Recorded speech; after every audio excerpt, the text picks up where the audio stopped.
Je vais à présent donner la parole à Madame la présidente de la délégation aux droits des femmes et à l'égalité des chances entre les hommes et les femmes du Sénat, Madame Dominique Vérien, pour le groupe Union centriste.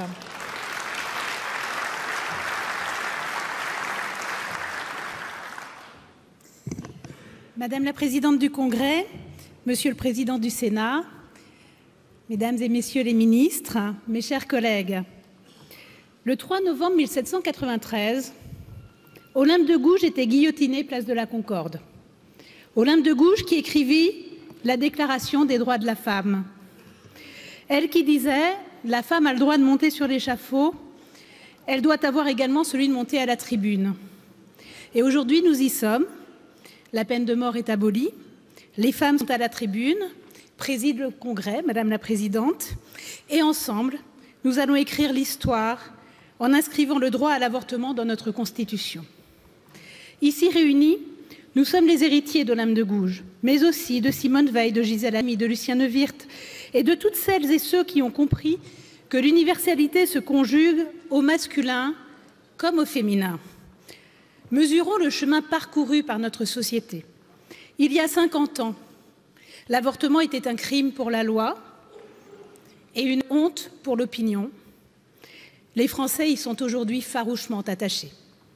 Ce chemin, parcouru par des mouvements féministes et humanistes qui se sont succédés, c'est le nôtre aujourd'hui, parlementaires de tous bords.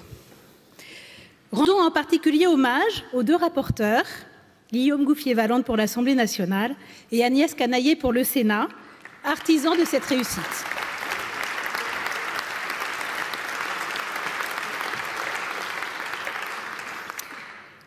Nous le savons, certains d'entre vous n'êtes pas favorables à cette constitutionnalisation, estimant que ce droit n'est pas actuellement menacé.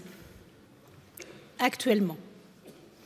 Merci toutefois d'avoir contribué à ouvrir le débat et à faire de ce moment un grand temps démocratique, un moment dont notre Parlement sort grandi, un moment dont notre nation sort renforcée, je le crois, plus unie. Remercions aussi ceux qui ont su écouter, que ce soit nous, qui sommes leurs collègues, mais aussi chez eux, leurs mères, leurs filles, leurs femmes, leurs sœurs, leurs compagnes.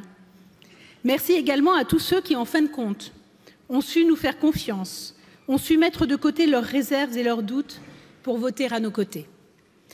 C'est sans doute aussi ça, le courage, surpasser des clivages politiques pour être attentif aux demandes d'un peuple et être au rendez-vous de son histoire.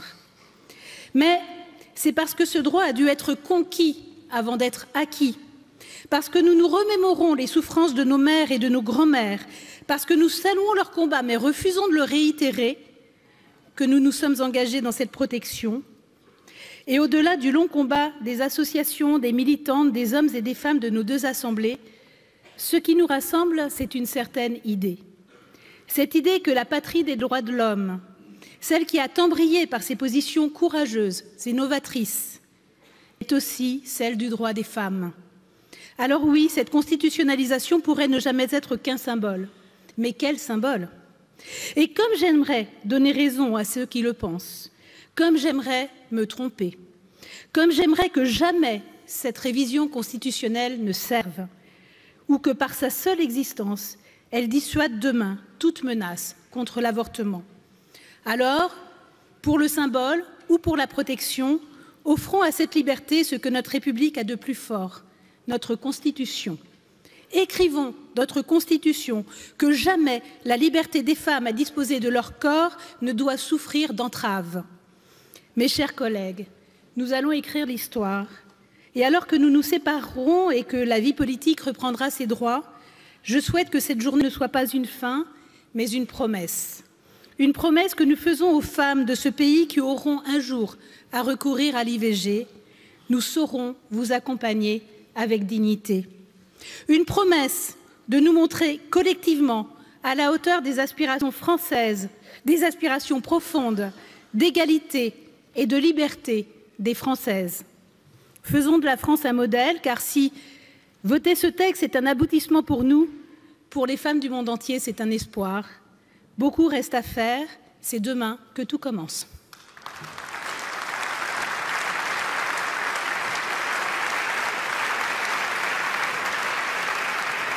Je vous remercie.